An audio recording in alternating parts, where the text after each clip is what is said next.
appeals to racial, sexual, and religious chauvinism, to rabid nationalist fervor, are beginning not to work. This is who I am and whether I'm good or bad or achieving or not, all that's learned along the way. Just a ride. And we can change it anytime we want.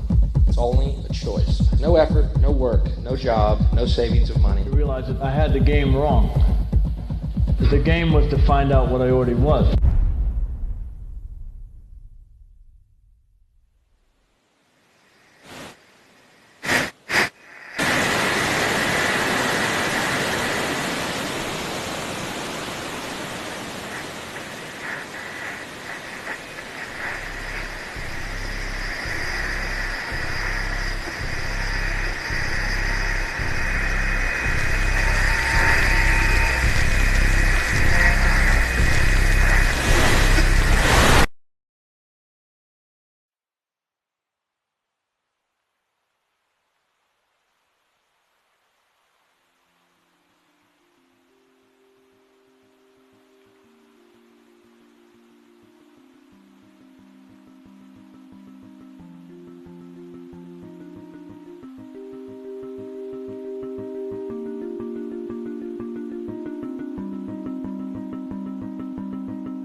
We were saying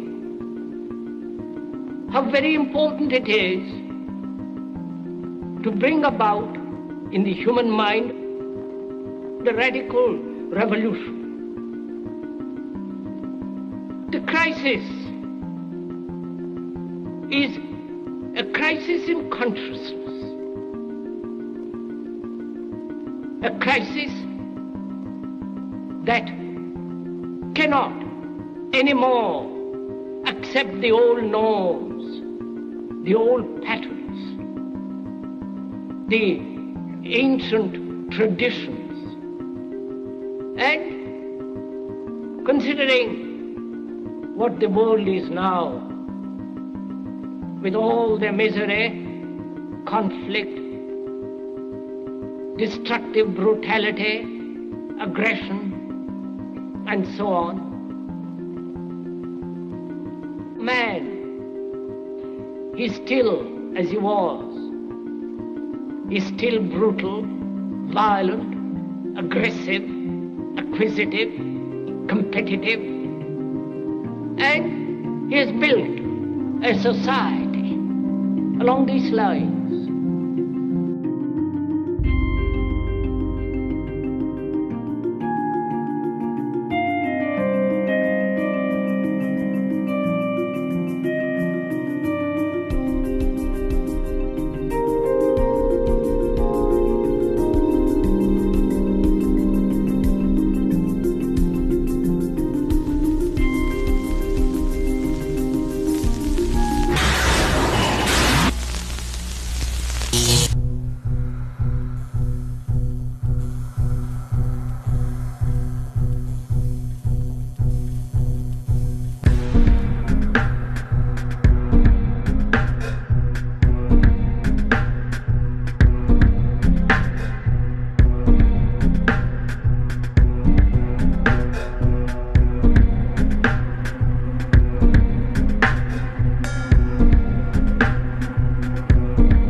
Society today is composed of a series of institutions. From political institutions, legal institutions, religious institutions, to institutions of social class, familial values, and occupational specialization, it is obvious the profound influence these traditionalized structures have in shaping our understandings and perspectives. Yet, of all the social institutions we are born into, directed by, and conditioned upon, there seems to be no system as taken for granted and misunderstood as the monetary system.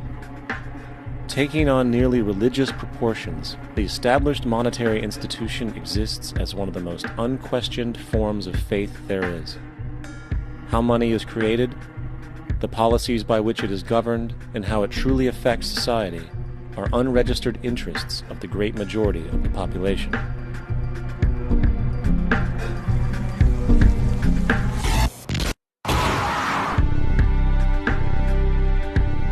In a world where 1% of the population owns 40% of the planet's wealth, in a world where 34,000 children die every single day from poverty and preventable diseases, and where 50% of the world's population lives on less than $2 a day, one thing is clear: something is very wrong. And whether we are aware of it or not, the lifeblood of all of our established institutions, and thus society itself, is money. Therefore, understanding this institution of monetary policy is critical to understanding why our lives are the way they are. Unfortunately, economics is often viewed with confusion and boredom.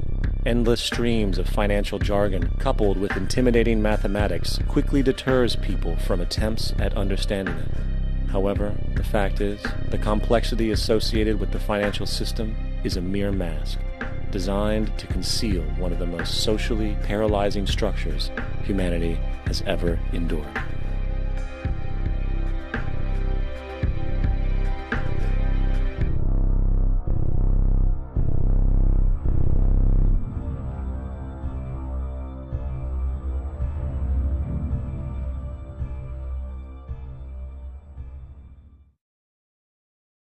A number of years ago, the Central Bank of the United States, the Federal Reserve, produced a document entitled Modern Money Mechanics. This publication detailed the institutionalized practice of money creation as utilized by the Federal Reserve and the web of global commercial banks it supports. On the opening page, the document states its objective. The purpose of this booklet is to describe the basic process of money creation in a fractional reserve banking system. It then proceeds to describe this fractional reserve process through various banking terminology, a translation of which goes something like this. The United States government decides it needs some money, so it calls up the Federal Reserve and requests, say, $10 billion. The Fed replies, saying, sure, we'll buy $10 billion in government bonds from you. So the government takes some pieces of paper, paints some official-looking designs on them, and calls them treasury bonds. Then it puts a value on these bonds to the sum of $10 billion and sends them over to the Fed. In turn, the people at the Fed draw up a bunch of impressive pieces of paper themselves, only this time calling them Federal Reserve notes, also designating a value of $10 billion to the Fed. The Fed then takes these notes and trades them for the bonds. Once this exchange is complete, the government then takes the $10 billion in Federal Reserve notes and deposits it into a bank account. And upon this deposit, the paper notes officially become legal tender money, adding $10 billion to the U.S. money supply. And there it is. $10 billion in new money has been created. Of course, this example is a generalization, for, in reality, this transaction would occur electronically, with no paper used at all. In fact, only 3% of the U.S. money supply exists in physical currency. The other 97% essentially exists in computers alone. Now, government bonds are, by design, instruments of debt, and when the Fed purchases these bonds, with money it essentially created out of thin air, the government is actually promising to pay back that money to the Fed. In other words, the money was created out of debt. This mind-numbing paradox of how money or value can be created out of debt or a liability will become more clear as we further this exercise. So, the exchange has been made and now $10 billion sits in a commercial bank account. Here's where it gets really interesting. For as based on the fractional reserve practice, that $10 billion deposit instantly becomes part of the bank's reserves, just as all deposits do. And regarding reserve requirements, as stated in modern money mechanics, a bank must maintain legally required reserves equal to a prescribed percentage of its deposits. It then quantifies this by stating, under current regulations, the reserve requirement against most transaction accounts is 10%. This means that with a $10 billion deposit, 10%, or $1 billion, is held as the required reserve, while the other $9 billion is considered an excessive reserve and can be used as the basis for new loans. Now, it is logical to assume that this $9 billion is literally coming out of the existing $10 billion deposit. However, this is actually not the case. What really happens is that the $9 billion is simply created out of thin air on top of the existing $10 billion deposit. This is how the money supply is expanded. As stated in modern money mechanics, of course they, the banks, do not really pay out loans from the money they receive as deposits. If they did this, no additional money would be created. What they do when they make loans is to accept promissory notes, loan contracts, in exchange for credits, money, to the borrower's transaction accounts. In other words, the $9 billion can be created out of nothing simply because there is a demand for such a loan and that there is a $10 billion deposit to satisfy the reserve requirements.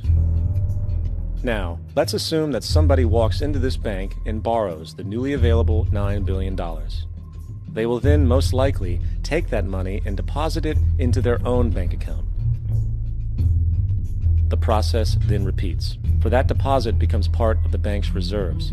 10% is isolated, and in turn 90% of the $9 billion, or $8.1 billion, is now available as newly created money for more loans. And of course, that 8.1 can be loaned out and redeposited, creating an additional 7.2 billion, to 6.5 billion, to 5.9 billion, etc. This deposit money creation loan cycle can technically go on to infinity. The average mathematical result is that about $90 billion can be created on top of the original $10 billion. In other words, for every deposit that ever occurs in the banking system, about 9 times that amount can be created out of thin air. Money jitters. Ask the obliging Bank of America for a jar of soothing instant money, M-O-N-E-Y, in the form of a convenient personal loan. So, now that we understand how money is created by this fractional reserve banking system, a logical yet elusive question might come to mind. What is actually giving this newly created money value? The answer? The money that already exists. The new money essentially steals value from the existing money supply. For the total pool of money is being increased irrespective to demand for goods and services. And as supply and demand finds equilibrium, prices rise, diminishing the purchasing power of each individual dollar. This is generally referred to as inflation, and inflation is essentially a hidden tax on the public.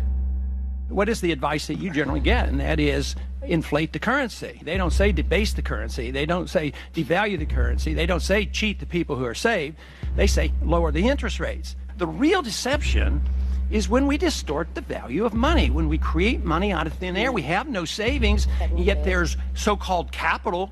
So my question boils down to this. How in the world can we expect to solve the problems of inflation, that is, the increase in the supply of money, with more inflation? Of course, it can't. The fractional reserve system of monetary expansion is inherently inflationary. For the act of expanding the money supply without there being a proportional expansion of goods and services in the economy will always debase a currency. In fact, a quick glance at the historical values of the US dollar versus the money supply reflects this point definitively, for the inverse relationship is obvious. $1 in 1913 required $21.60 in 2007 to match value. That is a 96% devaluation since the Federal Reserve came into existence. Now, if this reality of inherent and perpetual inflation seems absurd and economically self-defeating, hold that thought, for absurdity is an understatement in regard to how our financial system really operates. For in our financial system, money is debt. And debt is money. Here is a chart of the U.S. money supply from 1950 to 2006. Here is a chart of the U.S. national debt for the same period. How interesting it is that the trends are virtually the same. For the more money there is, the more debt there is. The more debt there is, the more money there is. To put it a different way, every single dollar in your wallet is owed to somebody by somebody. For remember, the only way the money can come into existence is from loans. Therefore, if everyone in the country were able to pay off all debts, including the government, there would not be $1 in circulation.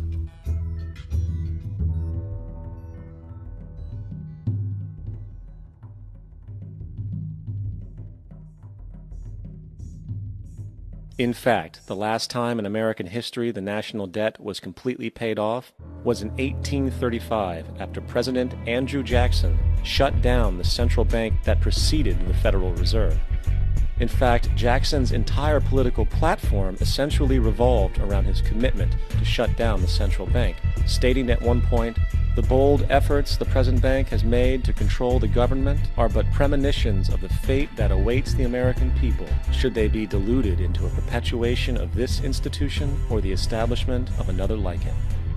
Unfortunately, his message was short-lived, and the international bankers succeeded to install another central bank in 1913, the Federal Reserve. And as long as this institution exists, perpetual debt is guaranteed. Now, so far we have discussed the reality that money is created out of debt, through loans. These loans are based on a bank's reserves, and reserves are derived from deposits. And through this fractional reserve system, any one deposit can create 9 times its original value, in turn debasing the existing money supply, raising prices in society. And since all this money is created out of debt and circulated randomly through commerce, people become detached from their original debt, and a disequilibrium exists, where people are forced to compete for labor in order to pool enough money out of the money supply to cover their costs of living. As dysfunctional and backwards as all of this might seem, there is still one thing we have omitted from this equation. And it is this element of the structure which reveals the truly fraudulent nature of the system itself: the application of interest. When the government borrows money from the Fed, or when a person borrows money from a bank, it almost always has to be paid back with accrued interest. In other words, almost every single dollar that exists must be eventually returned to a bank with interest paid as well. But if all money is borrowed from the central bank and is expanded by commercial banks through loans, only what would be referred to as the principal is being created in the money supply. So then, where is the money to cover all of the interest that is charged? Nowhere. It doesn't exist. The ramifications of this are staggering, for the amount of money owed back to the banks will always exceed the amount of money that is available in circulation. This is why inflation is a constant in the economy, for new money is always needed to help cover the perpetual deficit built into the system, caused by the need to pay the interest. What this also means is that mathematically, defaults and bankruptcy are literally built into the system, and there will always be poor pockets of society that get the short end of the stick. An analogy would be a game of musical chairs, for once the music stops, somebody is left out to dry. And that's the point. It invariably transfers true wealth from the individual to the banks. For if you are unable to pay for your mortgage, they will take your property. This is particularly enraging when you realize that not only is such a default inevitable due to the fractional reserve practice, but also because of the fact that the money that the bank loaned to you didn't even legally exist in the first place. In 1969, there was a Minnesota court case involving a man named Jerome Daly, who was challenging the foreclosure of his home by the bank which provided the loan to purchase it.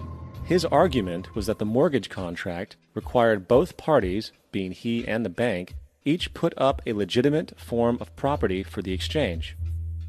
In legal language, this is called consideration.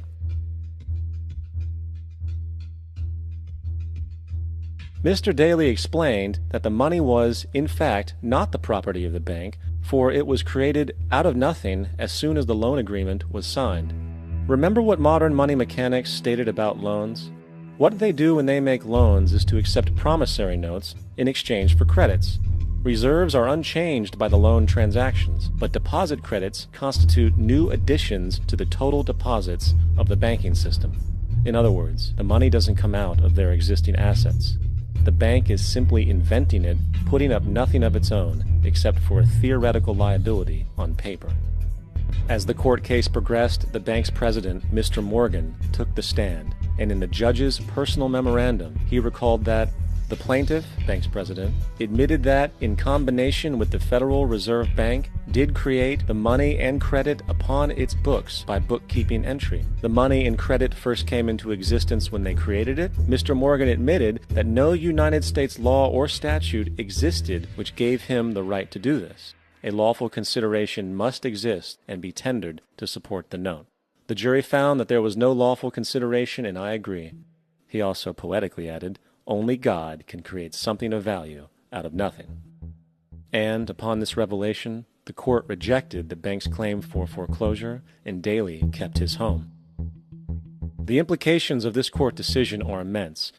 For every time you borrow money from a bank, whether it is a mortgage loan or a credit card charge, the money given to you is not only counterfeit, it is an illegitimate form of consideration, and hence voids the contract to repay, for the bank never had the money as property to begin with. Unfortunately, such legal realizations are suppressed and ignored, and the game of perpetual wealth transfer and perpetual debt continues. And this brings us to the ultimate question: why? During the American Civil War, President Lincoln bypassed the high-interest loans offered by the European banks and decided to do what the Founding Fathers advocated, which was to create an independent and inherently debt-free currency. It was called the greenback.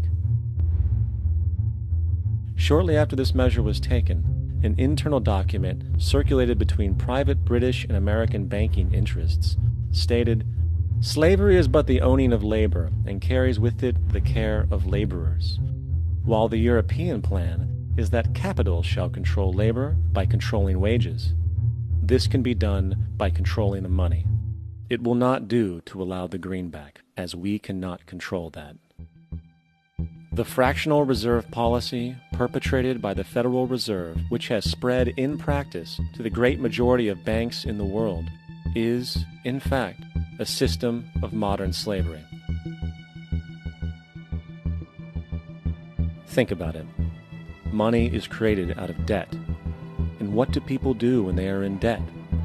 They submit to employment to pay it off. But if money can only be created out of loans, how can society ever be debt-free? It can't. And that's the point.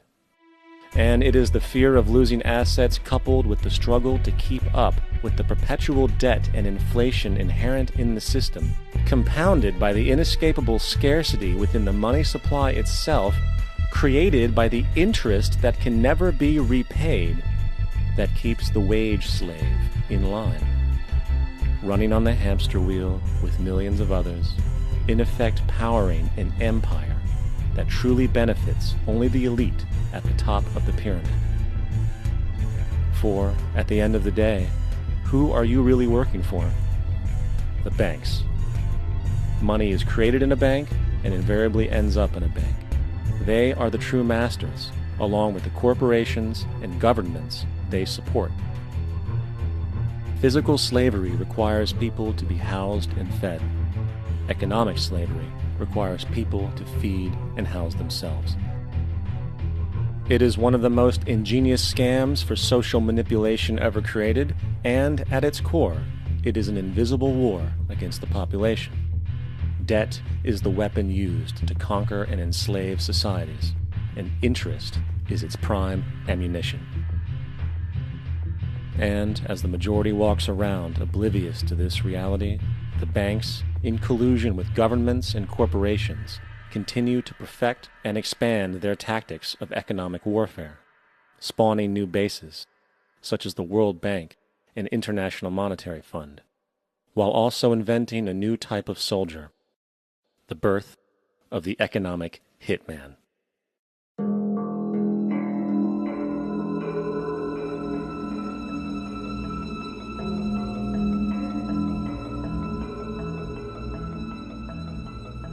We economic hitmen really have been the ones responsible for creating this first truly global empire. And we work many different ways.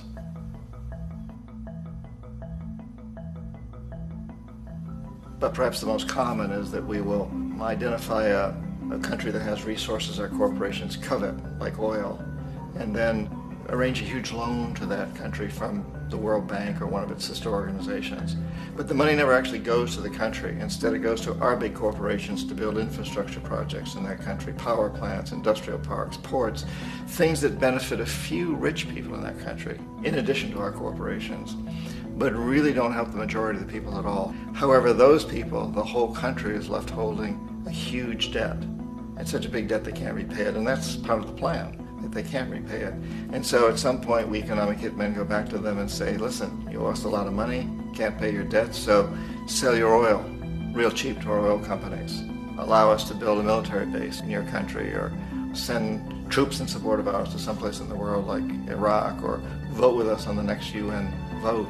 To have their electric utility company privatized and their water and sewage system privatized and sold to U.S. corporations or other multinational corporations. So there was that whole mushrooming thing, and it's so typical of the way the IMF and the World Bank work, that you put a country in debt, it's such a big debt it can't pay it, and then you offer to refinance that debt and pay even more interest.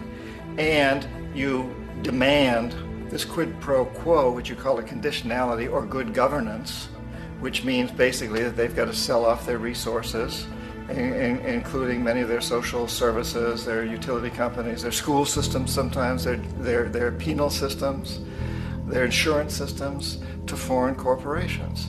So it's a double, triple, quadruple whammy.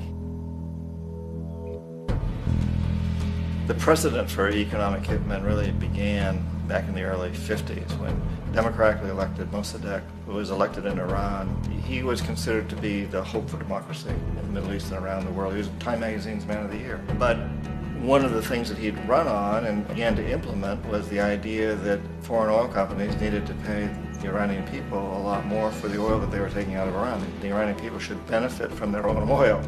Strange policy. We didn't like that, of course. But we were afraid to do what we normally were doing, which was to send in the military. Instead, we sent in one CIA agent, Kermit Roosevelt, Teddy Roosevelt's relative. And Kermit went in with a few $1 million and was very, very effective and efficient. And in a short amount of time, he managed to get Mossadegh overthrown and brought in the Shah of Iran to replace him, who always was favorable to oil. And it was extremely effective. Mobs overflow Tehran. Army officers shout that Mossadegh has surrendered and his regime as virtual dictator of Iran is ended. Pictures of the Shah are paraded through the streets as sentiment reverses. The Shah is welcomed home. So back here in the United States, in Washington, people looked around and said, wow, that was easy and cheap. So this established a whole new way of manipulating countries, of creating empire. The only problem with Roosevelt was that he was a card-carrying CIA agent, and had he been caught, the ramifications could have been pretty serious. So very quickly at that point, the decision was made to use private consultants to channel the money through the World Bank or the IMF or one of the other such agencies, to bring in people like me who worked for private companies, so that if we got caught, there would be no governmental ramifications.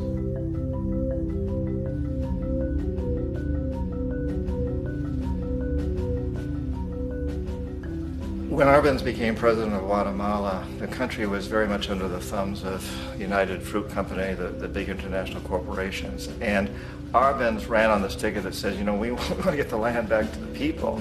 And once he took power, he was implementing policies that would do exactly that, give land rights back to the people. United Fruit didn't like that very much. And so they hired a public relations firm, launched a huge campaign in the United States to convince the United States people, the citizens of the United States, and the press of the United States, and the Congress of the United States, that Arbenz was a Soviet puppet, and that if we allowed him to stay in power, the Soviets would have a foothold in this hemisphere. And that at that point in time was a huge fear on everybody's mind, the Red Terror, the Communist Terror. And so, to make a long story short, out of this public relations campaign came a commitment on the part of the CIA and the military to take this man out. And in fact, we did. We sent in planes, we sent in soldiers, we sent in jackals, we sent everything in to take him out, and did take him out. And as soon as he was removed from office, the new guy that took over after him basically reinstated everything to the big international corporations, including United Fruit.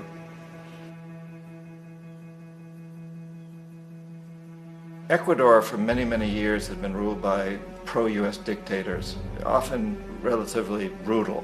Then it was decided that they were going to have a truly democratic election. Jaime Roldos ran for office. And his main goal, he said, as president would be to make sure that Ecuador's resources were used to help the people. And he won, overwhelming, by more votes than anybody had ever won anything in Ecuador. And he began to implement these policies to make sure that the profits from oil went to help the people. Well, we didn't like that in the United States.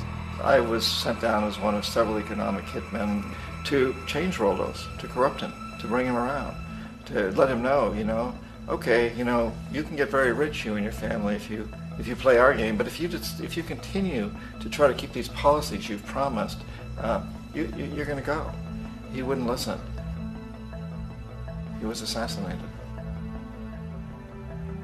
As soon as the plane crashed, the whole area was cordoned off.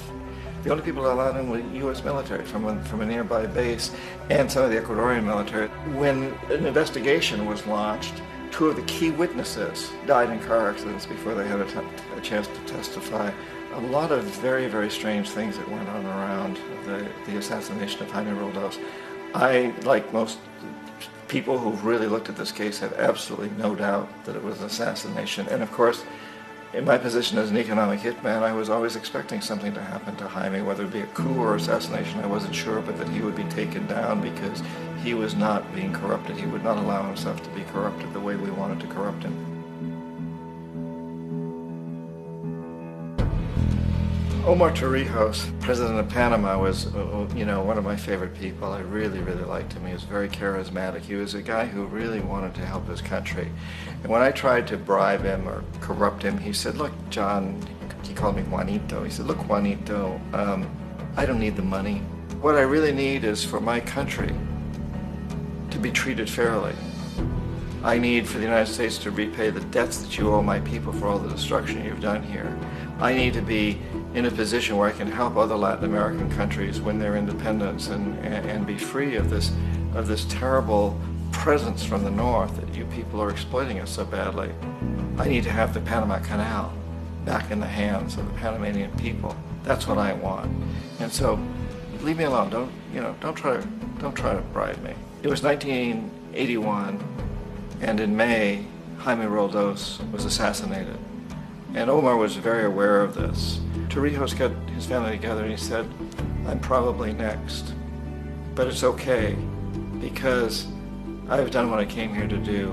I've renegotiated the canal. The canal will now be in our hands. He just finished negotiating the treaty with Jimmy Carter. In June of that same year, just a couple of months later, he also went down in an airplane crash, which there's no question was executed by CIA-sponsored jackals. Tremendous amount of evidence that one of Torrijos' security guards handed him at the last moment as he was getting on the plane a tape recorder, a small tape recorder that contained a bomb.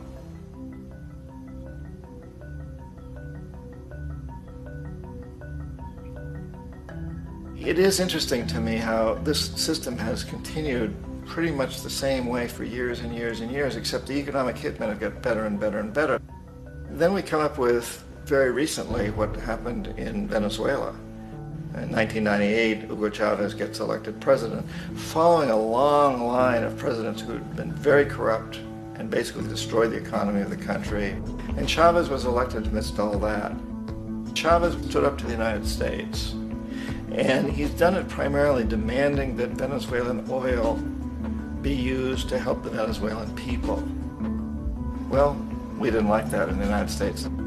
So in 2002, a coup was staged, which there's no question in my mind, and most other people's minds, that the CIA was behind that coup.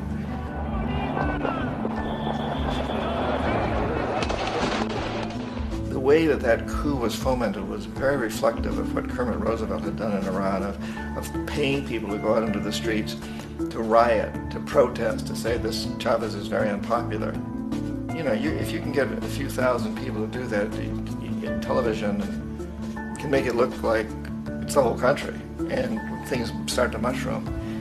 Except in the case of Chavez, he was smart enough, and the people were so strongly behind him that they overcame it, which was a phenomenal moment in the history of Latin America.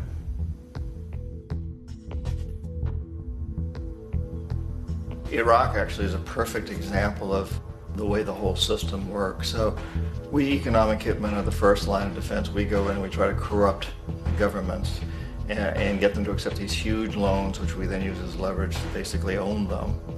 If we fail, as I failed in Panama with Omar Torrijos and in Ecuador with Jaime Roldos, men who refuse to be corrupted, then the second line of defense is we send in the jackals. And the jackals either overthrow governments or they assassinate.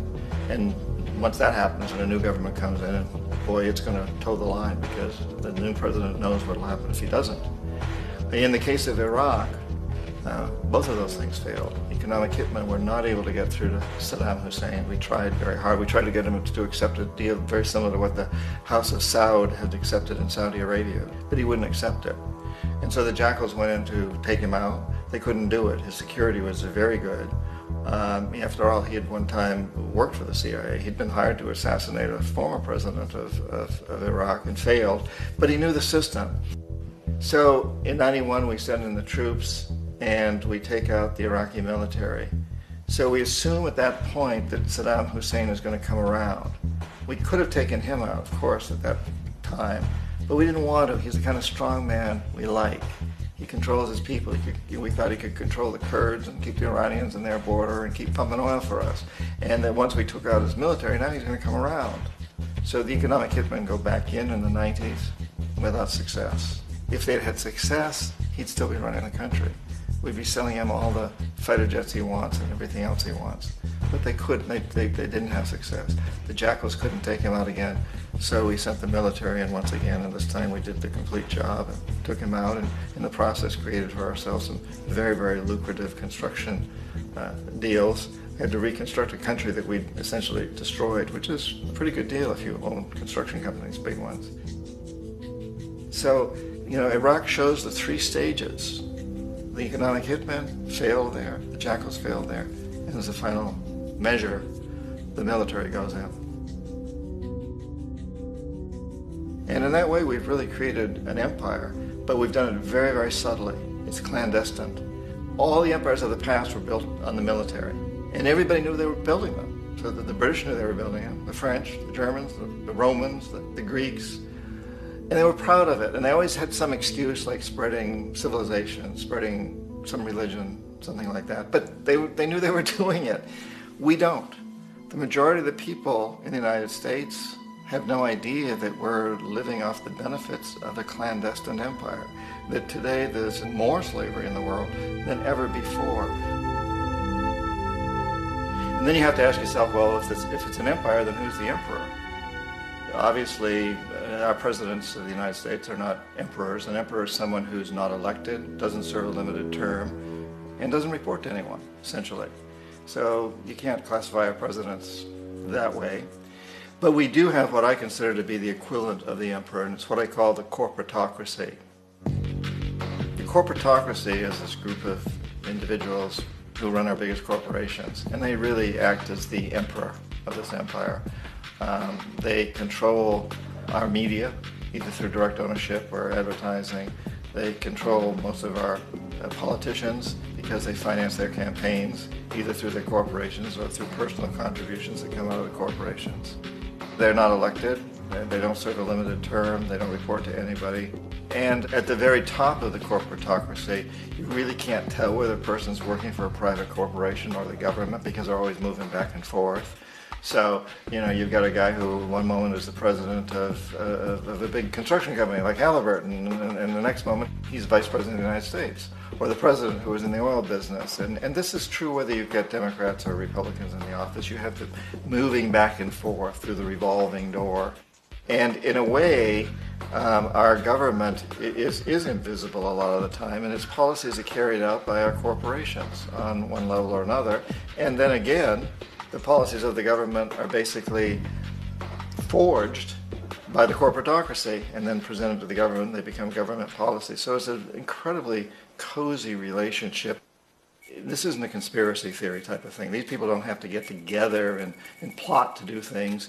They all basically work under one primary assumption, and that is that they must maximize profits regardless of the social and environmental costs.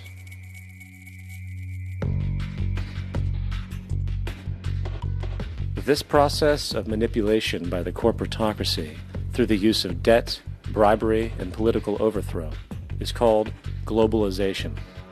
Just as the Federal Reserve keeps the American public in a position of indentured servitude through perpetual debt, inflation, and interest, the World Bank and IMF serve this role on a global scale. The basic scam is simple. Put a country in debt either by its own indiscretion or through corrupting the leader of that country, then impose conditionalities or structural adjustment policies, often consisting of the following. Currency devaluation. When the value of a currency drops, so does everything valued in it. This makes indigenous resources available to predator countries at a fraction of their worth. Large funding cuts for social programs. These usually include education and healthcare, compromising the well-being and integrity of the society, leaving the public vulnerable to exploitation. Privatization of state-owned enterprises. This means that socially important systems can be purchased and regulated by foreign corporations for profit. For example, in 1999, the World Bank insisted that the Bolivian government sell the public water system of its third largest city to a subsidy of the U.S. corporation Bechtel. As soon as this occurred, water bills for the already impoverished local residents skyrocketed. It wasn't until after a full-blown revolt by the people that the Bechtel contract was nullified. Then there is trade liberalization, or the opening up of the economy through removing any restrictions on foreign trade. This allows for a number of abusive economic manifestations, such as transnational corporations bringing in their own mass-produced products, undercutting the indigenous production and ruining local economies. An example is Jamaica, which, after accepting loans and conditionalities from the World Bank, lost its largest cash crop markets due to competition with Western imports. Today, countless farmers are out of work, for they are unable to compete with the large corporations. Another variation is the creation of numerous, seemingly unnoticed, unregulated, inhumane sweatshop factories, which take advantage of the imposed economic hardship. Additionally, due to production deregulation, environmental destruction is perpetual, as a country's resources are often exploited by the indifferent corporations while outputting large amounts of deliberate pollution. The largest environmental lawsuit in the history of the world today is being brought on behalf of 30,000 Ecuadorian Amazonian people against Texaco, which is now owned by Chevron. So today it's against Chevron, but for activities conducted by Texaco. Estimated to be more than 18 times what the Exxon Valdez dumped into the coast of Alaska. In the case of Ecuador, it wasn't an accident. The oil companies did it intentionally. They knew they were doing it to save money out there rather than arranging for proper disposal. Furthermore, a cursory glance at the performance record of the World Bank reveals that the institution, which publicly claims to help poor countries develop and alleviate poverty, has done nothing but increase poverty and the wealth gap, while corporate profits soar. In 1960, the income gap between the fifth of the world's people in the richest countries versus the fifth in the poorest countries was 30-1. By 1998, it was 74-1. While global GNP rose 40% between 1970 and 1985, those in poverty actually increased by 17%. While from 1985 to 2000, those living on less than $1 a day increased by 18%. Even the Joint Economic Committee of the U.S. Congress admitted that there is a mere 40% success rate of all World Bank projects. In the late 1960s, the World Bank intervened in Ecuador with large loans. During the next 30 years, poverty grew from 50% to 70%. Under or unemployment grew from 15 to 70%. Public debt increased from 240 million to 16 billion, while the share of resources allocated to the poor went from 20% to 6%. In fact, by the year 2000, 50% of Ecuador's national budget had to be allocated for paying its debts. It is important to understand the World Bank is, in fact, a U.S. bank, supporting U.S. interests. For the United States holds veto power over decisions, as it is the largest provider of capital. And where did it get this money? You guessed it. It made it out of thin air through the fractional reserve banking system. Of the world's top 100 economies, as based on annual GDP, 51 are corporations, and 47 of that 51 are U.S.-based. Walmart, General Motors, and Exxon are more economically powerful than Saudi Arabia, Poland, Norway, South Africa, Finland, Indonesia, and many others. And, as protective trade barriers are broken down, currencies tossed together and manipulated in floating markets, and state economies overturned in favor of open competition and global capitalism, the empire expands.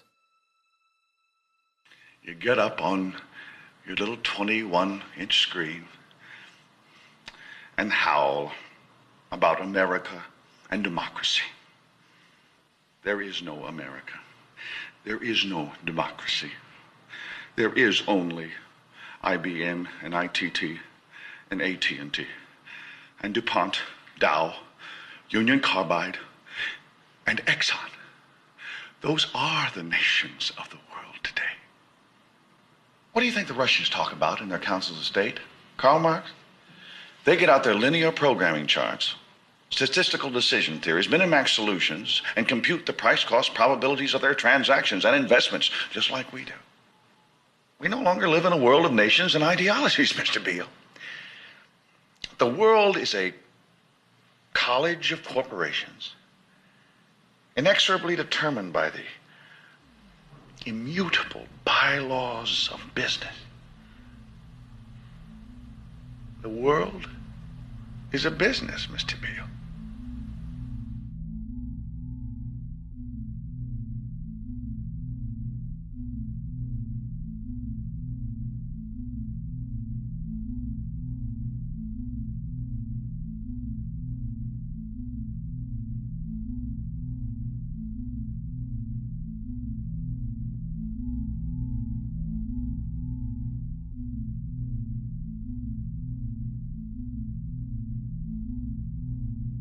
The world is being taken over by a handful of business powers who dominate the natural resources we need to live while controlling the money we need to obtain these resources.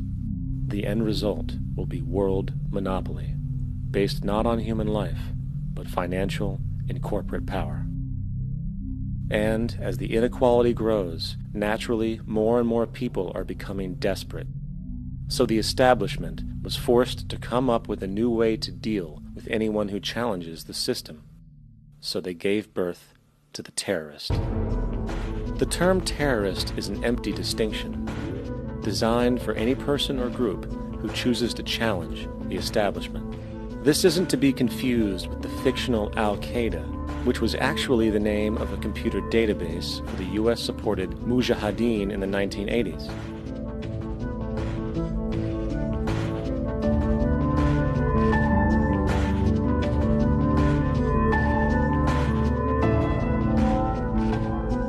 In 2007, the Department of Defense received $161.8 billion for the so-called global war on terrorism. According to the National Counterterrorism Center, in 2004, roughly 2,000 people were killed internationally due to supposed terrorist acts. Of that number, 70 were American. Using this number as a general average, which is extremely generous, it is interesting to note that twice as many people die from peanut allergies a year than from terrorist acts. Concurrently, the leading cause of death in America is coronary heart disease, killing roughly 450,000 each year. And in 2007, the government's allocation of funds for research on this issue was about $3 billion. This means that the U.S. government in 2007 spent 54 times the amount for preventing terrorism than it spent for preventing a disease which kills 6,600 times more people annually than terrorism does. Yet, as the name terrorism and Al-Qaeda are arbitrarily stamped on every news report relating to any action taken against U.S. interests, the myth grows wider. In mid-2008, the U.S. Attorney General actually proposed that the U.S. Congress officially declare war against the fantasy. Not to mention, as of July 2008, there are now over 1 million people currently on the U.S. terrorist watch list. These so-called counterterrorism measures, of course, have nothing to do with social protection, and everything to do with preserving the establishment amongst the growing anti-American sentiment both domestically and internationally, which is legitimately founded on the greed-based corporate empire expansion that is exploiting the world. The true terrorists of our world do not meet at the docks at midnight or scream Allah Akbar before some violent action. The true terrorists of our world wear $5,000 suits and work in the highest positions of finance, government, and business. So, what do? How do we stop a system of greed and corruption that has so much power and momentum? How do we stop this aberrant group behavior which feels no compassion for, say, the millions slaughtered in Iraq and Afghanistan, so the corporatocracy can control energy resources and opium production for Wall Street profit?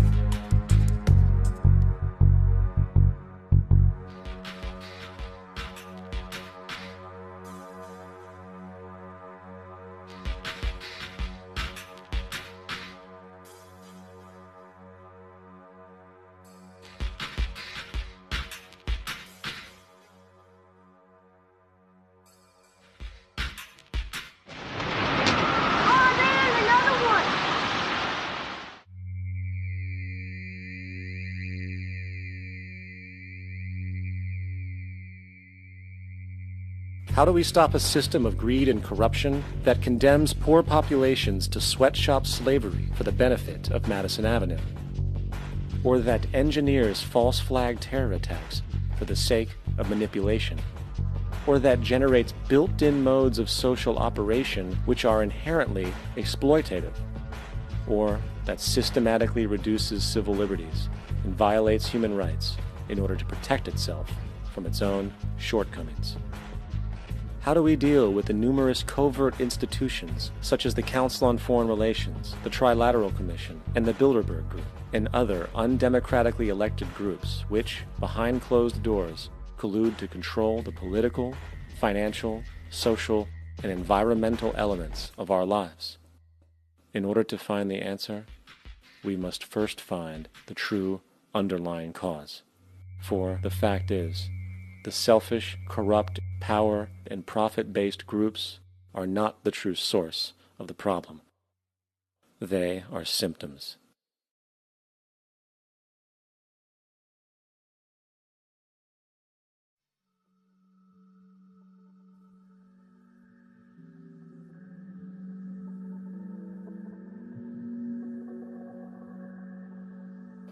My name is Jock Fresco.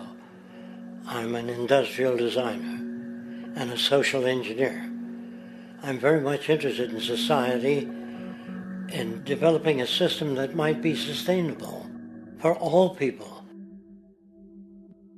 First of all, the word corruption is a monetary invention. That aberrant behavior that's disruptive to the well-being of people, Well, you're dealing with human behavior. And human behavior appears to be environmentally determined, meaning if you were raised by the Seminole Indians as a baby, never saw anything else, you'd hold that value system. And this goes for nations, it goes for individuals, for families. They try to indoctrinate their children to their particular faith and their country and make them feel like they're part of that. And they build a society which they call established. They establish a workable point of view and tend to perpetuate that, whereas all societies are really emergent, not established. And so they fight new ideas that would interfere with the establishment. Governments try to perpetuate that which keeps them in power. People are not elected to political office to change things. They're put there to keep things the way they are. So you see, the basis of corruption is in our society. Let me make it clear. All nations, then, are basically corrupt because they tend to uphold existing institutions. I don't mean to uphold or downgrade all nations, but communism, socialism, fascism, the free enterprise system, and all other subcultures are the same. They are all basically corrupt. The most fundamental characteristic of our social institutions is the necessity for self-preservation. Whether dealing with a corporation, a religion, or a government, the foremost interest is to preserve the institution itself. For instance, the last thing an oil company would ever want is the utilization of energy that was outside of its control, for it makes that company less relevant to society. Likewise, the Cold War and the collapse of the Soviet Union was, in reality, a way to preserve and perpetuate the established economic and global hegemony of the United States.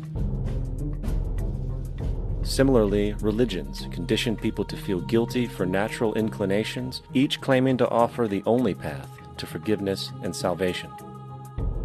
At the heart of this institutional self-preservation lies the monetary system, for it is money that provides the means for power and survival. Therefore, just as a poor person might be forced to steal in order to survive, it is a natural inclination to do whatever is needed to continue an institution's profitability.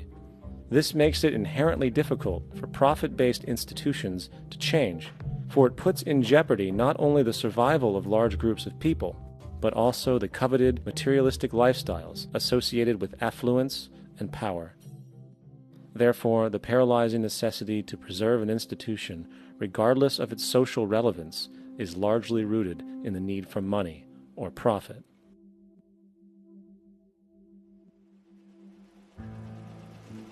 What's in it for me is why people think. And so if a man makes money selling a certain product, naturally he's going to fight the existence of another product that may threaten his institution. Therefore, people cannot be fair, and people do not trust each other. A guy will come over to you and say, I got just the house you're looking for. He's a salesman. When a doctor says, I think your kidney has to come out, I don't know if he's trying to pay off a yacht or whether my kidney has to come out. It's hard in a monetary system to trust people. If you came into my store and I said, this lamp that I've got is pretty good, but the lamp next door is much better, I wouldn't be in business very long. It wouldn't work. If I were ethical, it wouldn't work. So when you say industry cares for people, that's not true. They can't afford to be ethical. So your system is not designed to serve the well-being of people. If you still don't understand that, there would be no outsourcing of jobs if they cared about people. Industry does not care. They only hire people because it hasn't been automated yet. So don't talk about decency and ethics. We cannot afford it and remain in business. It is important to point out that regardless of the social system, whether fascist, socialist, capitalist, or communist, the underlying mechanism is still money, labor, and competition. Communist China is no less capitalistic than the United States, The only difference is the degree by which the state intervenes in enterprise. The reality is that monetaryism, so to speak, is the true mechanism that guides the interests of all the countries on the planet. The most aggressive and hence dominant variation of this monetaryism is the free enterprise system. The fundamental perspective, as put forth by early free market economists like Adam Smith, is that self-interest in competition leads to social prosperity, as the act of competition creates incentive, which motivates people to persevere. However, what isn't talked about is how a competition-based economy invariably leads to strategic corruption, power and wealth consolidation, social stratification, technological paralysis, labor abuse, and, ultimately, a covert form of government dictatorship by the rich elite. The word corruption is often defined as moral perversion. If a company dumps toxic waste into the ocean to save money, most people recognize this as corrupt behavior. On a more subtle level, when Walmart moves into a small town and forces small businesses to shut down for they are unable to compete, a gray area emerges. For what exactly is Walmart doing wrong?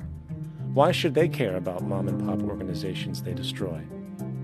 Yet, even more subtly, when a person gets fired from their job because a new machine has been created which can do the work for less money, people tend to just accept that as the way it is, not seeing the inherent, corrupt inhumanity of such an action. Because the fact is, whether it is dumping toxic waste, having a monopoly enterprise, or downsizing the workforce, the motive is the same: profit. They are all different degrees of the same self-preserving mechanism, which always puts the well-being of people second to monetary gain. Therefore, corruption is not some byproduct of monetaryism. It is the very foundation. And while most people acknowledge this tendency on one level or another, the majority remains naive as to the broad ramifications of having such a selfish mechanism as the guiding mentality in society. Internal documents show that after this company positively, absolutely knew that they had a medication that was infected with the AIDS virus, they took the product off the market in the U.S. and then they dumped it in France, Europe, Asia, and Latin America. The U.S. government allowed it to happen. The FDA allowed this to happen. And now the government is completely looking the other way. Thousands of innocent hemophiliacs have died from the AIDS virus. This company knew absolutely that it was infected with AIDS. They dumped it because they wanted to turn this disaster into a profit. So you see, you have built-in corruption. We're all chiseling off each other, and you can't expect decency in that sort of thing. And feeling that, they don't know who to elect. They think in terms of a democracy, which is not possible in a monetary-based economy. If you have more money to advertise your position, the position you desire in government, that isn't a democracy. It serves those in positions of differential advantage. So it's always a dictatorship of the elitists, the financially wealthy.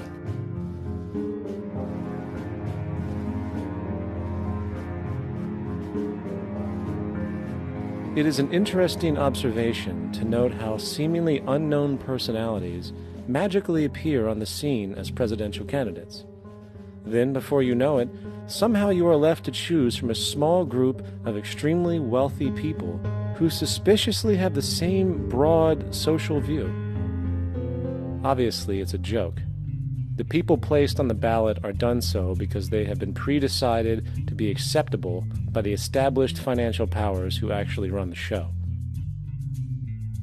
Yet, many who understand this illusion of democracy often think, if only we could just get our honest, ethical politicians in power, then we would be okay. Well, while this idea, of course, seems reasonable in our established-oriented worldview, it is, unfortunately, another fallacy.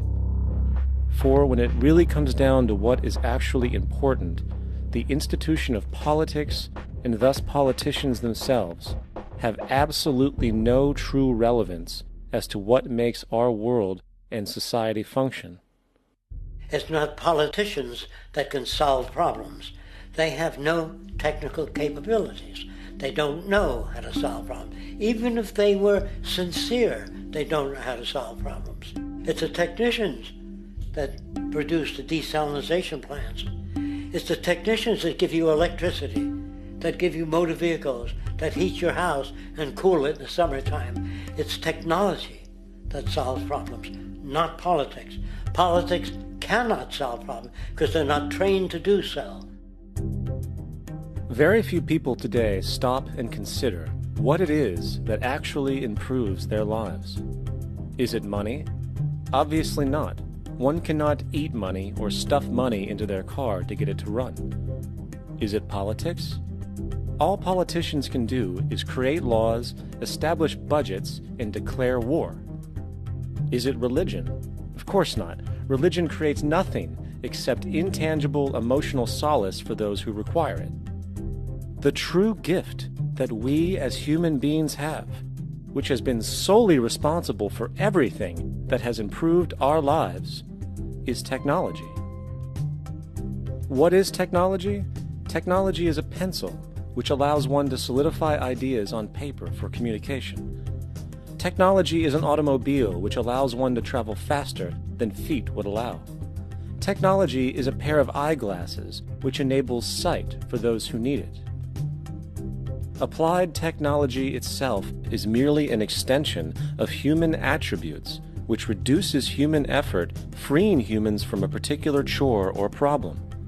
Imagine what your life would be like today without a telephone, or an oven, or a computer, or an airplane. Everything in your home which you take for granted, from a doorbell to a table to a dishwasher, is technology generated from the creative, scientific ingenuity of human technicians, not money, politics, or religion. These are false institutions. And writing your congressman is fantastic. They tell you to write your congressman if you want something done. The men in Washington should be at the forefront of technology, the forefront of human studies, the forefront of crime, all the factors that shape human behavior. You don't have to write your congressman. What kind of people are they that are appointed to do that job? The future will have great difficulty. And the question that's raised by politicians is, how much will a project cost? The question is not how much will it cost. Do we have the resources?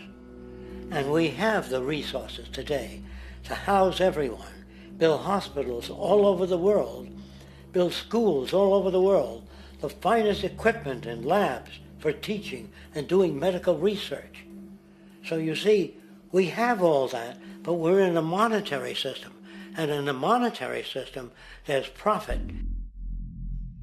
And what is the fundamental mechanism that drives the profit system besides self-interest?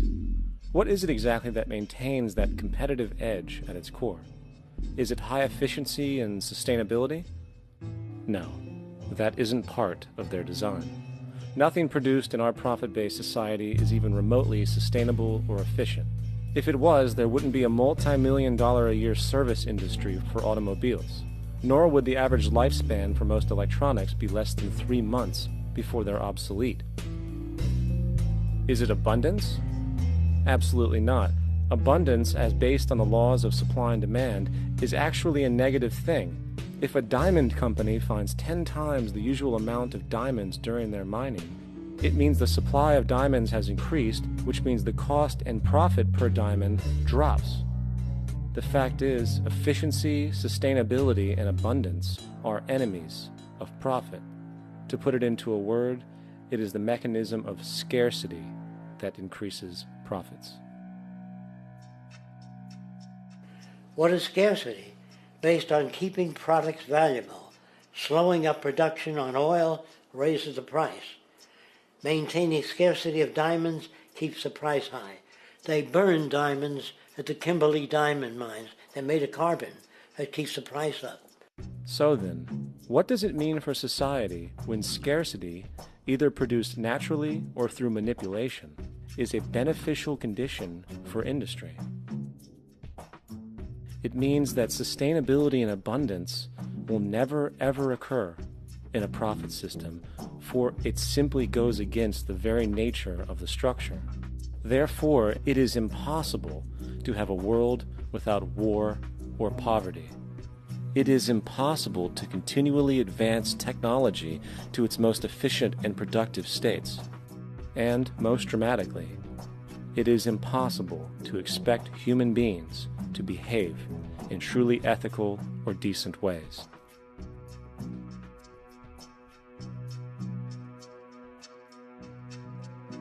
People use the word instinct because they can't account for the behavior. They sit back and they evaluate with their lack of knowledge, and they say things like, humans are built a certain way, greed is a natural thing, as though they've worked for years on it, and it's no more natural than wearing clothing.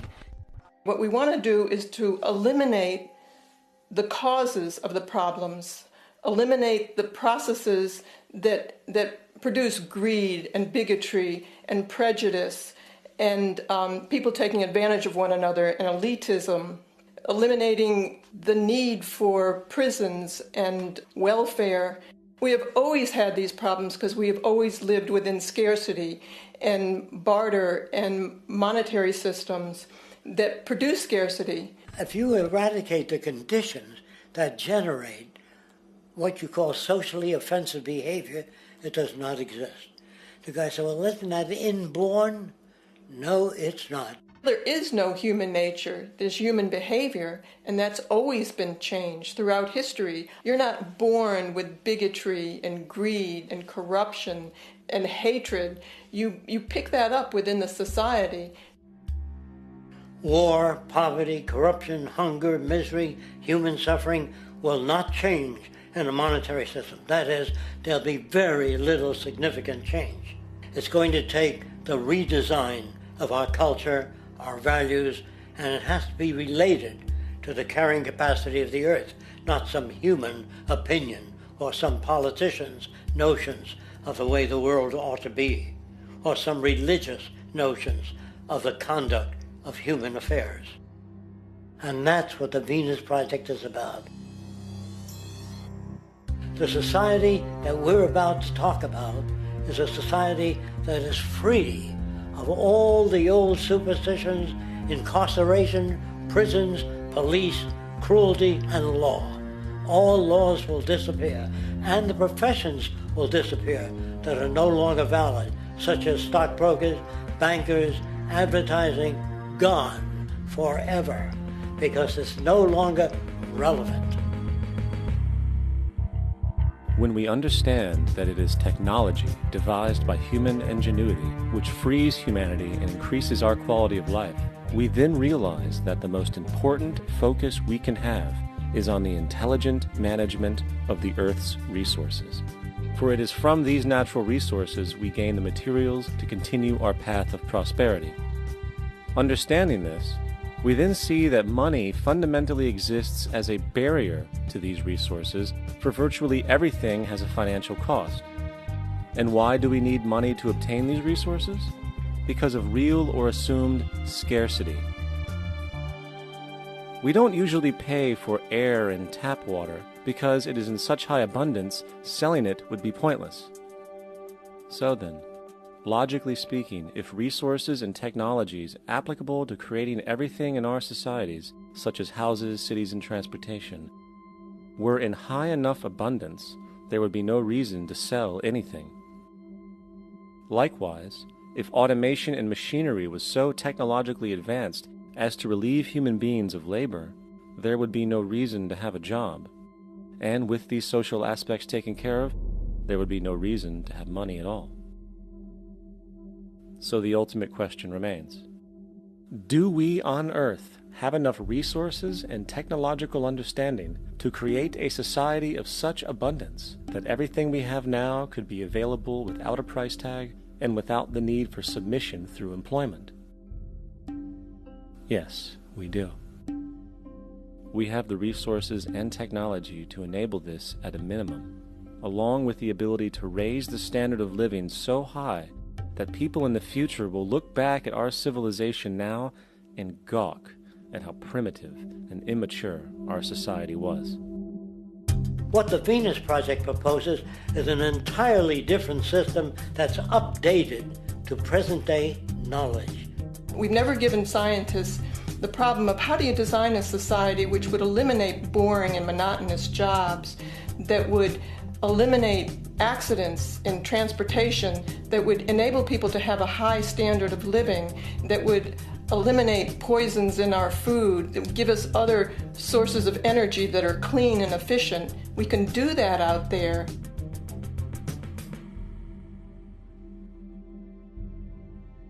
The major difference between a resource-based economy and a monetary system is that a resource-based economy is really concerned with people and their well-being, where a monetary system has become so distorted that the concerns of the people are really secondary, if they're there at all. The products that are turned out are for how much money you can get. If there is a problem in society and you can't earn money from solving that problem, then it won't be done. The resource-based economy is really not close to anything that's been tried. And with all our technology today, we can create abundance. It could be used to improve everyone's lifestyle. Abundance all over the world if we use our technology wisely and maintain the environment. It's a very different system, and it's very hard to talk about because the public is not that well enough informed as to the state of technology.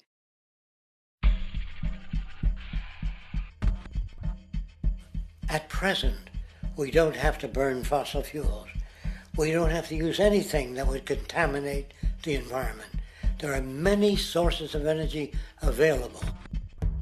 Alternative energy solutions pushed by the establishment, such as hydrogen, biomass, and even nuclear, are highly insufficient, dangerous, and exist only to perpetuate the profit structure that industry has created. When we look beyond the propaganda and self-serving solutions put forth by the energy companies, we find a seemingly endless stream of clean, abundant, and renewable energy for generating power. Solar and wind energy are well known to the public, but the true potential of these mediums remains unexpressed. Solar energy, derived from the sun, has such abundance that 1 hour of light at high noon contains more energy than what the entire world consumes in a year. If we could capture 0.01% of this energy, the world would never have to use oil, gas, or anything else. The question then is not availability, but the technology to harness it. And there are many advanced mediums today which could accomplish just that, if they were not hindered by the need to compete for market share with the established energy power structures. Then there's wind energy. Wind energy has long been denounced as weak, and due to being location-driven, impractical. This is simply not true. The U.S. Department of Energy admitted in 2007 that if wind was fully harvested in just 3 of America's 50 states, it could power the entire nation. And then there are the rather unknown mediums of tidal and wave power. Tidal power is derived from tidal shifts in the ocean. Installing turbines which capture this movement generates energy. In the United Kingdom, 42 sites are currently noted as available, forecasting that 34% of all the UK's energy could come from tidal power alone. Wave power, which extracts energy from the surface motions of the ocean, is estimated to have a global potential of up to 80,000 terawatt-hours a year. This means 50% of the entire planet's energy usage could be produced from this medium alone. Now, it is important to point out that tidal, wave, solar, and wind power requires virtually no preliminary energy to harness, unlike coal, oil, gas, biomass, hydrogen, and all the others. In combination, these 4 mediums alone, if efficiently harnessed through technology, could power the world forever. That being said, there happens to be another form of clean, renewable energy which trumps them all: geothermal power. Geothermal energy utilizes what is called heat mining, which, through a simple process using water, is able to generate massive amounts of clean energy. In 2006, an MIT report on geothermal energy found that 13,000 zettajoules of power are currently available in the Earth, with the possibility of 2,000 zettajoules being easily tappable with improved technology. The total energy consumption of all the countries on the planet is about half of a zettajoule a year. This means about 4,000 years of planetary power could be harnessed in this medium alone. And when we understand that the Earth's heat generation is constantly renewed, this energy is really limitless and could be used forever. These energy sources are only a few of the clean, renewable mediums available, and as time goes on, we will find more. The grand realization is that we have total energy abundance without the need for pollution, traditional conservation, or, in fact, a price tag. And what about transportation? The prevailing means of transportation in our societies is by automobile and aircraft, both of which predominantly need fossil fuels to run. In the case of the automobile, the battery technology needed to power an electric car that can go over 100 miles an hour for over 200 miles on one charge exists, and has existed for many years. However, due to battery patents controlled by the oil industry, which limits their availability to maintain market share, coupled with political pressure from the energy industry, the accessibility and affordability of this technology is limited. There is absolutely no reason other than pure, corrupt profit interest that every single vehicle in the world cannot be electric and utterly clean, with zero need for gasoline. As far as airplanes, it is time we realize that this means of travel is inefficient, cumbersome, slow, and causes far too much pollution. This is a maglev train. It uses magnets for propulsion. It is fully suspended by a magnetic field and requires less than 2% of the energy used for plane travel. The train has no wheels, so nothing can wear out. The current maximum speed of versions of this technology, as used in Japan, is 361 miles per hour. However, this version of the technology is very dated. An organization called ET3, which has connections with the Venus Project, has established a tube-based maglev that can travel up to 4,000 miles per hour in a motionless, frictionless tube, which can go over land or underwater. Imagine going from LA to New York for an extended lunch break, or from Washington, D.C. to Beijing, China in 2 hours. This is the future of continental and intercontinental travel, fast, clean, with only a fraction of the energy usage we use today for the same means. In fact, between maglev technology, advanced battery storage, and geothermal energy, there would be no reason to ever burn fossil fuels again. And we can do this now if we were not held back by the paralyzing profit structure. Now, America is inclined toward fascism. It has a propensity by its dominant philosophy and religion to uphold the fascist point of view. American industry is essentially a fascist institution. If you don't understand that, the minute you punch that time clock, you walk into a dictatorship. We're given notions about the respectability of work, and I really look at it as being paid slavery. They're brought up to believe that you shall earn your living by the sweat of your brow. That holds people back, freeing people from drudgery, repetitive jobs which make them ignorant. You rob them. In our society, that is a resource-based economy, machines free people. You see, we can't imagine that because we've never known that kind of world. If we look back at history, we see a very clear pattern of machine automation slowly replacing human labor. From the disappearance of the elevator man to the near full automation of an automobile production plant, the fact is, as technology grows, the need for humans in the workforce will continually be diminished. This creates a serious clash, which proves the falseness of the monetary-based labor system. For human employment is in direct competition with technological development. Therefore, given the fundamental priority of profit by industry, People, through time, will be continually laid off and replaced by machine. When industry takes on a machine, instead of shortening the workday, they downsize. You lose your job. So you have a right to fear machines. In a high-technology, resource-based economy, it is conservative to say that about 90% of all current occupations could be phased out by machines, freeing humans to live their life without servitude, for this is the point of technology itself. And through time, with nanotechnology and other highly advanced forms of science, it is not far-fetched to see how even complex medical procedures could be performed by machines as well, and based on the pattern, with much higher success rates than humans get today. The path is clear, but our monetary-based structure, which requires labor for income, blocks this progress, for humans need jobs in order to survive.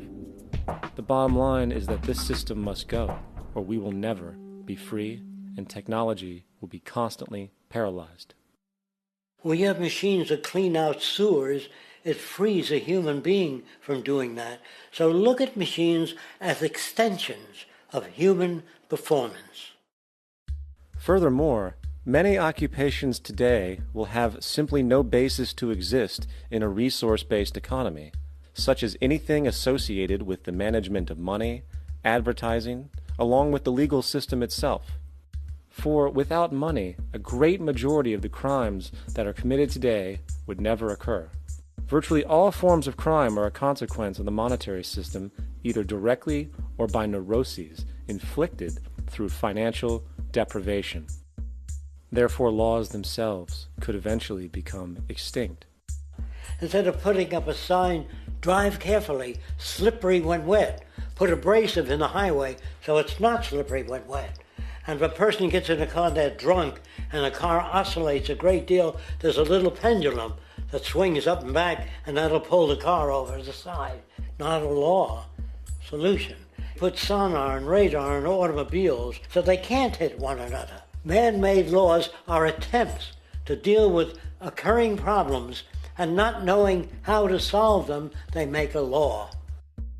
In the United States, the most privatized, capitalist country on the planet, it should come as no surprise that it also has the largest prison population in the world, growing every year. Statistically, most of these people are uneducated and come from poor, deprived societies.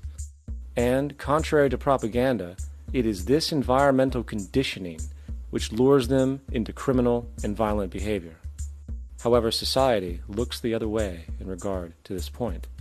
The legal and prison systems are just more examples of how our society avoids examining the root causes of behavior.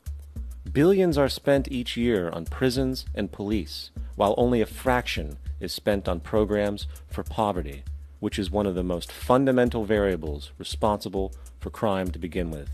And as long as we have an economic system which prefers and in fact creates scarcity and deprivation, crime will never go away.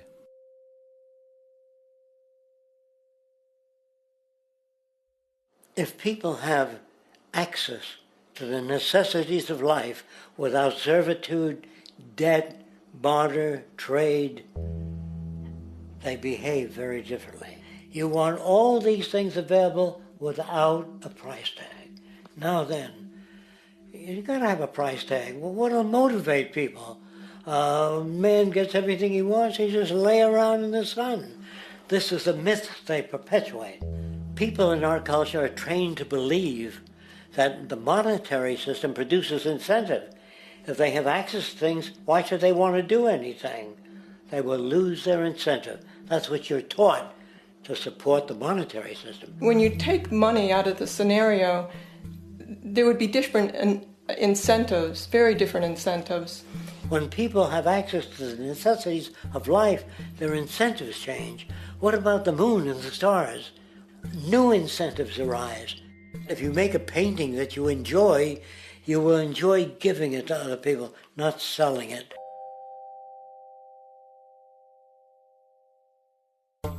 I think most of the education that I've seen today is essentially producing a person for a job. It's very specialized. They're not generalists. People don't know a lot about a lot of different subjects. I don't think you could get people to go to war if they knew a lot about a lot of things. I think education is mostly rote, and they're not taught how to solve problems. They're not given the tools emotionally or within their own field of how to do critical thinking.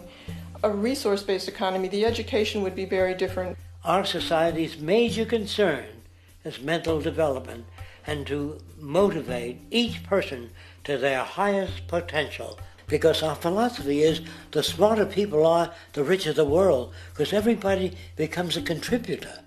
The smarter your kids are, the better my life will be, because they'll be contributing more constructively to the environment and to my life, because everything that we devise within a resource-based economy would be applied to society. There would be nothing to hold it back. Patriotism, weapons, armies, navies, all that is a sign that we're not civilized yet.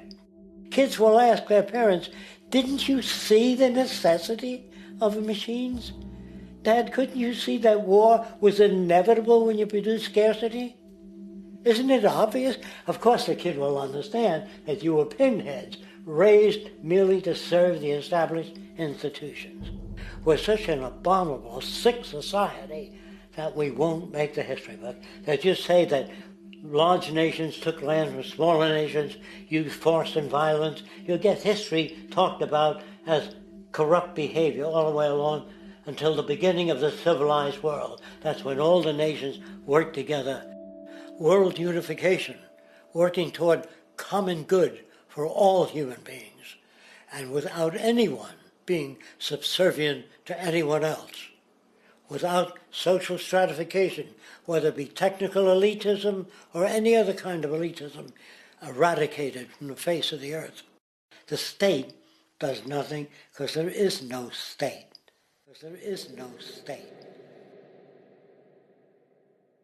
The system I advocate, a resource-based global economy, is not perfect. It's just a lot better than what we have. We can never achieve perfection.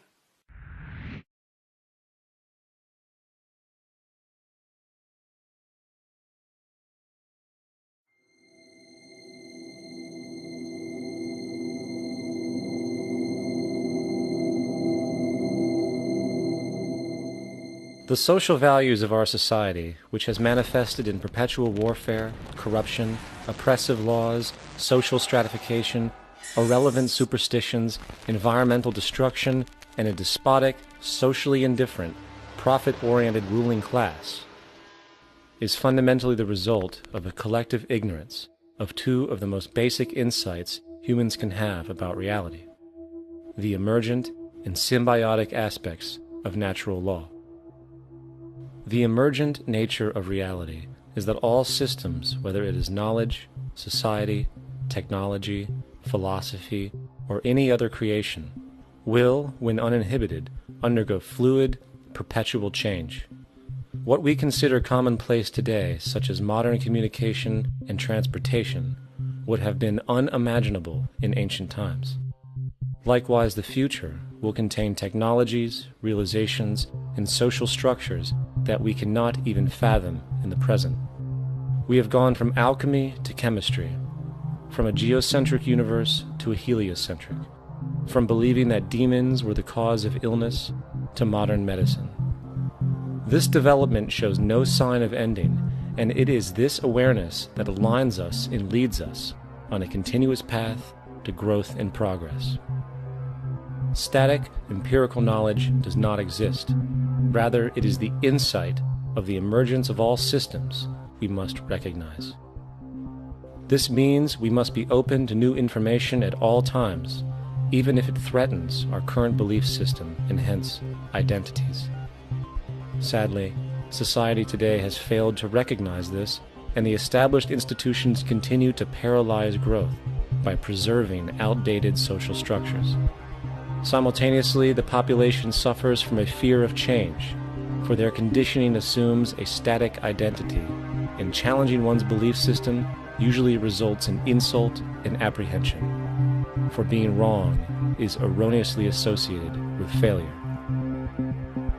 when, in fact, to be proven wrong should be celebrated, for it is elevating someone to a new level of understanding, furthering awareness. The fact is, there is no such thing as a smart human being, for it is merely a matter of time before their ideas are updated, changed, or eradicated. And this tendency to blindly hold on to a belief system, sheltering it from new, possibly transforming information, is nothing less than a form of intellectual materialism. The monetary system perpetuates this materialism not only by its self-preserving structures, but also through the countless number of people who have been conditioned into blindly and thoughtlessly upholding these structures, therefore becoming self-appointed guardians of the status quo. Sheep, which no longer need a sheepdog to control them, for they control each other by ostracizing those who step out of the norm. This tendency to resist change and uphold existing institutions for the sake of identity, comfort, power, and profit is completely unsustainable and will only produce further imbalance, fragmentation, distortion, and invariably, destruction. It's time to change. From hunters and gatherers to the agricultural revolution to the industrial revolution, the pattern is clear.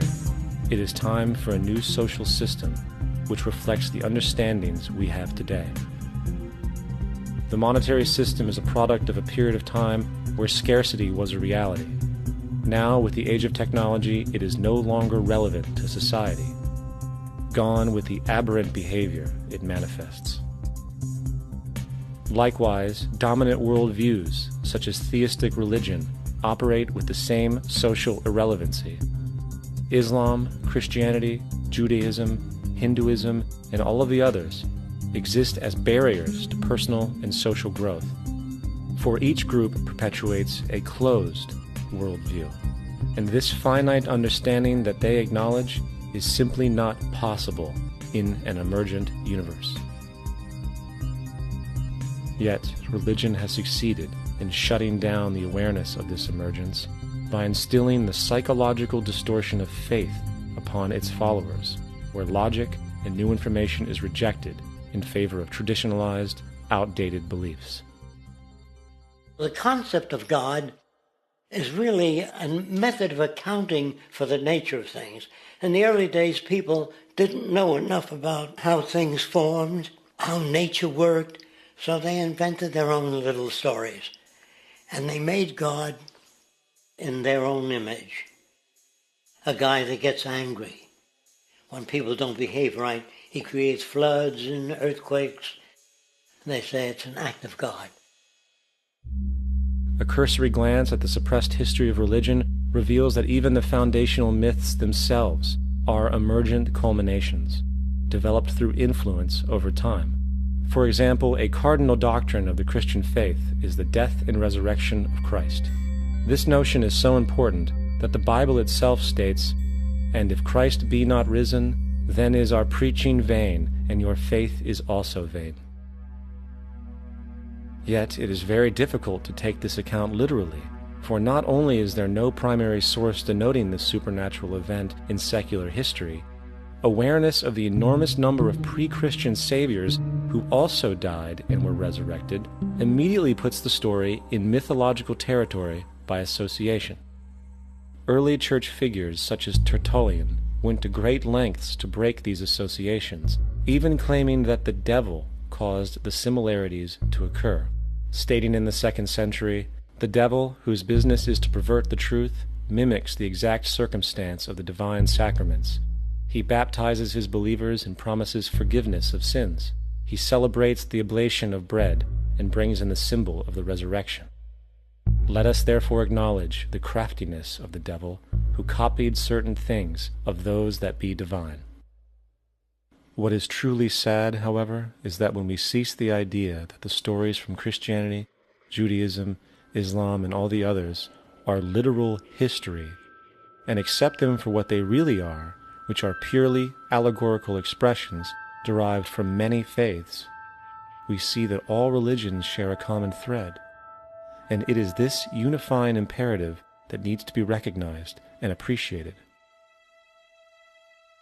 Religious belief has caused more fragmentation and conflict than any other ideology. Christianity alone has 34,000 different subgroups. The Bible is subject to interpretation. When you read it, you say, I think Jesus meant this. I think Job meant that. Oh no, he meant this. So you have the Lutheran, the Seventh-day Adventist, the Catholic, and a church divided is no church at all. And a church divided is no church at all. And this point on division, which is a trademark of all theistic religions, brings us to our second failure of awareness, the false assumption of separation through the rejection of the symbiotic relationship of life. Apart from the understanding that all natural systems are emergent, where all notions of reality will be constantly developed, altered, and even eradicated, we must also understand that all systems are, in fact, invented fragments, merely for the sake of conversation. For there is no such thing as independence in nature. The whole of nature is a unified system of interdependent variables, each a cause and a reaction, existing only as a concentrated whole. You don't see the plug connected to the environment, so it looks like we're free, wandering around. Take the oxygen away, we all die immediately. Take plant life away, we die. And without the sun, all the plants die. So we are connected. We really must take into account the totality. This isn't just a human experience on this planet. This is a total experience. And we know we can't survive without plants and animals. We know we can't survive without the four elements, you know. And so when are we going to really start taking that into account? That's what it is to be successful. Success depends on how well we relate to everything around us. I'm very aware of the fact that my grandson cannot possibly hope to inherit a sustainable, peaceful, stable, socially just world unless every child today growing up in Ethiopia, in Indonesia, in Bolivia, in Palestine, in Israel also has that same expectation. You got to take care of the whole community or you're going to have serious problems. And now we have to see that the whole world is the community, and we must all take care of each other that way. And it's not just a community of human beings. It's a community of plants and animals and elements. And we really need to understand that. That's what's going to bring us joy, too, and pleasure. That's what's missing in our lives right now. We can call it spirituality, but the fact of the matter is joy comes from that bliss of connectedness. That's our God spirit. That's that side of ourselves that really feels it. And you can feel it deep inside you. It's this amazing, wonderful feeling. And you know it when you get it. You don't get it from money. You get it from connection. Now, if that isn't a hazard to this country, how are we going to keep building nuclear weapons? You know what I mean? What's going to happen to the arms industry when we realize we're all one? It's going to fuck up the economy. The economy that's fake anyway. The economy that's fake anyway. The economy that's fake anyway. The economy that's fake anyway. The economy that's fake anyway. Which would be a real bummer. You can see why the government's cracking down on the idea of experiencing unconditional love.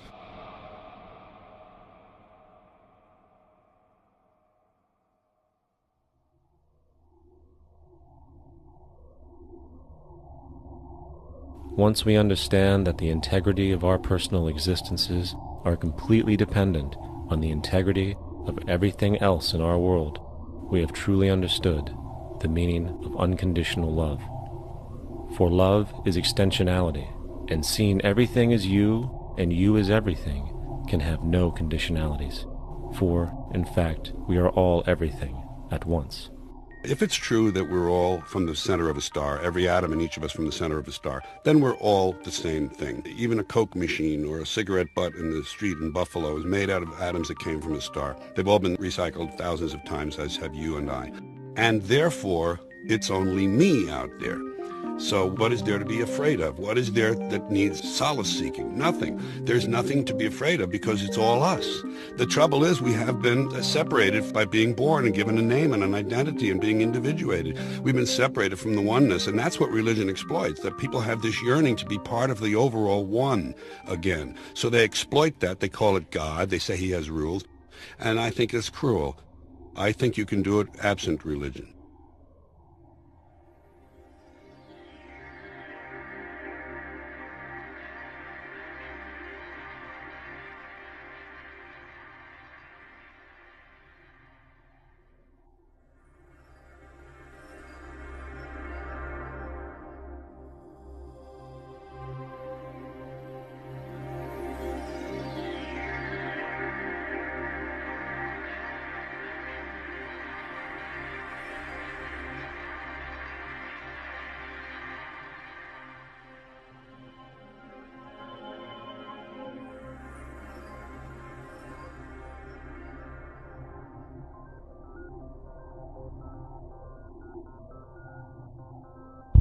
It's time to claim the unity our outmoded social systems have broken apart, and work together to create a sustainable global society where everyone is taken care of and everyone is truly free. Your personal beliefs, whatever they may be, are meaningless when it comes to the necessities of life. Every human being is born naked, needing warmth, food, water, shelter. Everything else is auxiliary. Therefore, the most important issue at hand is the intelligent management of the Earth's resources. This can never be accomplished in a monetary system, for the pursuit of profit is the pursuit of self-interest, and therefore imbalance is inherent. Simultaneously, politicians are useless, for our true problems in life are technical, not political. Furthermore, ideologies that separate humanity, such as religion, need strong reflection in the community in regard to its value, purpose, and social relevancy. Hopefully, through time, religion will lose its materialism and basis in superstition and move into the useful field of philosophy. The fact is, society today is backwards, with politicians constantly talking about protection and security rather than creation, unity, and progress. The U.S. alone now spends about $500 billion annually on defense. That is enough to send every high school senior in America to a 4-year college. In the 1940s, the Manhattan Project produced the first true weapon of mass destruction. This program employed 130,000 people at an extreme financial cost. Imagine what our life would be like today if that group of scientists, instead of working on a way of killing people, worked on a way to create a self-sustaining, abundant world. Life today would be very, very different if that was their goal. Instead of weapons of mass destruction, it is time to unleash something much more powerful. Weapons of mass creation. Our true divinity is in our ability to create, and armed with the understanding of the symbiotic connections of life, while being guided by the emergent nature of reality, there is nothing we cannot do or accomplish. Of course, we face strong barriers in the form of established power structures that refuse to change. At the heart of these structures is the monetary system. As explained earlier, the fractional reserve policy is a form of slavery through debt, where it is literally impossible for society to be free. In turn, free market capitalism in the form of free trade uses debt to imprison the world and manipulate countries into subservience to a handful of large business and political powers. Apart from these obvious amoralities, the system itself is based on competition, which immediately destroys the possibility of large-scale collaborations for the common good, hence paralyzing any attempt at true global sustainability. These financial and corporate structures are now obsolete, and they must be outgrown. Of course, we cannot be naive enough to think that the business and financial elite are going to subscribe to this idea, for they will lose power and control. Therefore, peaceful yet highly strategic action must be taken. The most powerful course of action is simple. We have to alter our behavior to force the power structure to the will of the people. We must stop supporting the system. The only way the establishment will change is by our refusal to participate, while continuously acknowledging its endless flaws and corruptions. They're not going to give up the monetary system because of our designs of what we recommend.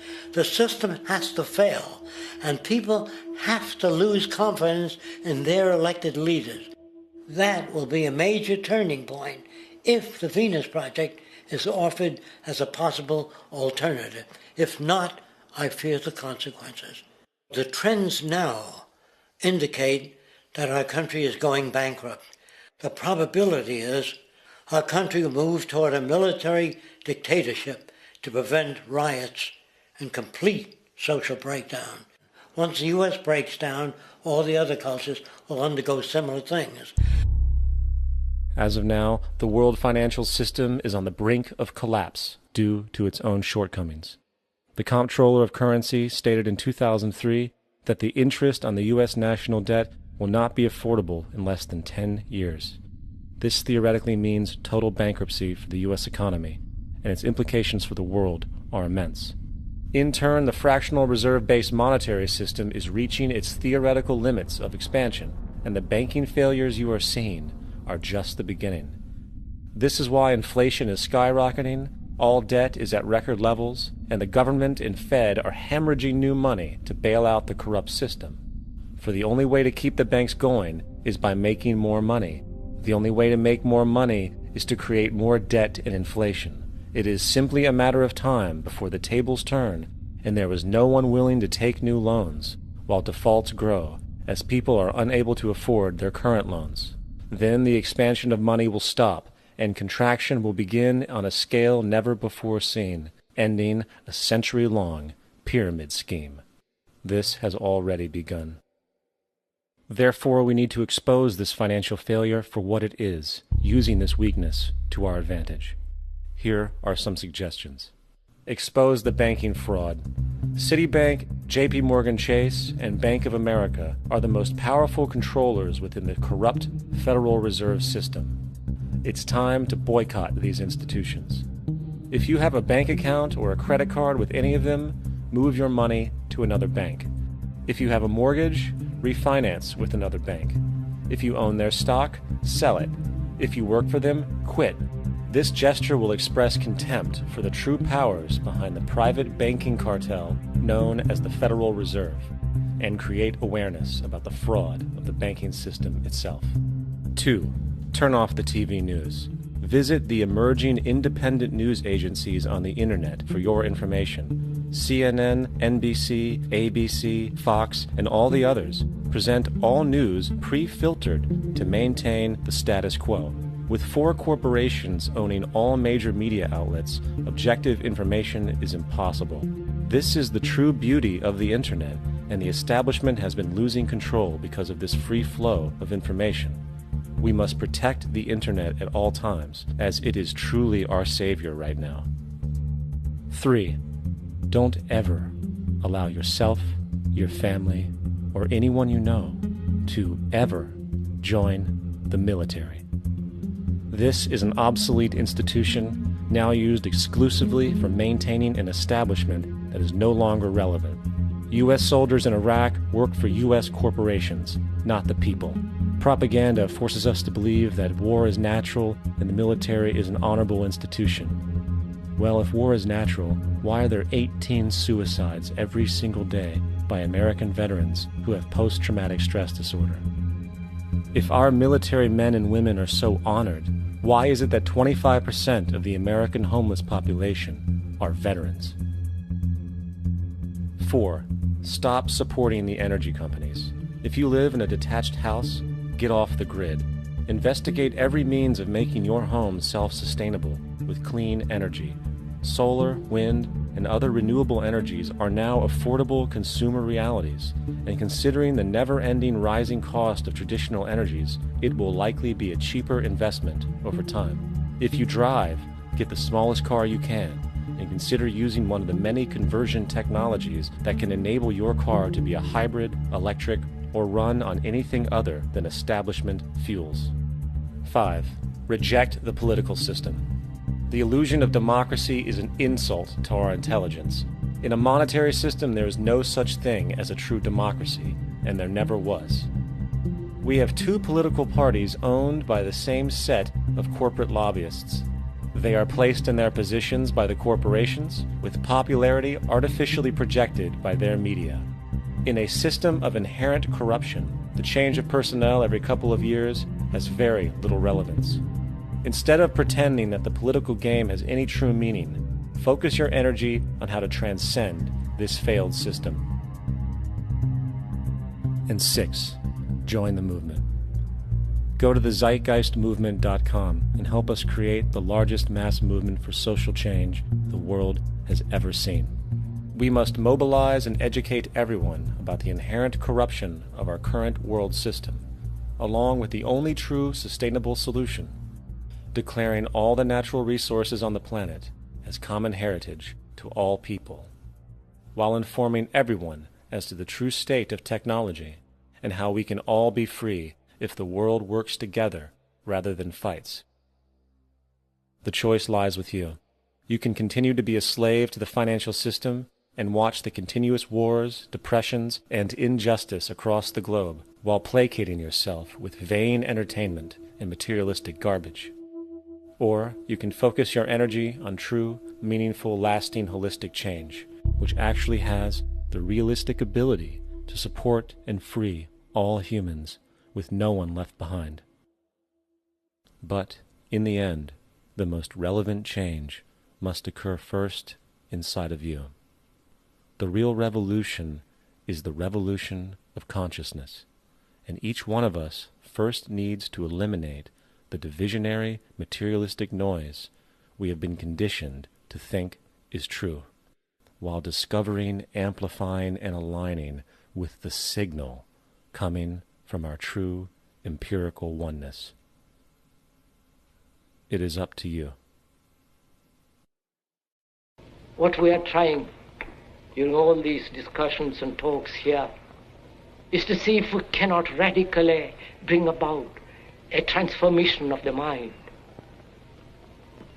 Not accept things as they are, but to understand it, to go into it, to examine it. Give your heart and your mind with everything that you have to find out a way of living differently.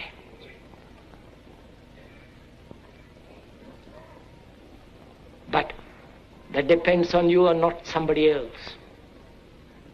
Because in this there is no teacher, no pupil, there is no leader, there is no guru, there is no master, no savior. You yourself are the teacher and the pupil, you are the master, you are the guru, you are the leader. You are everything. And to understand is to transform what is.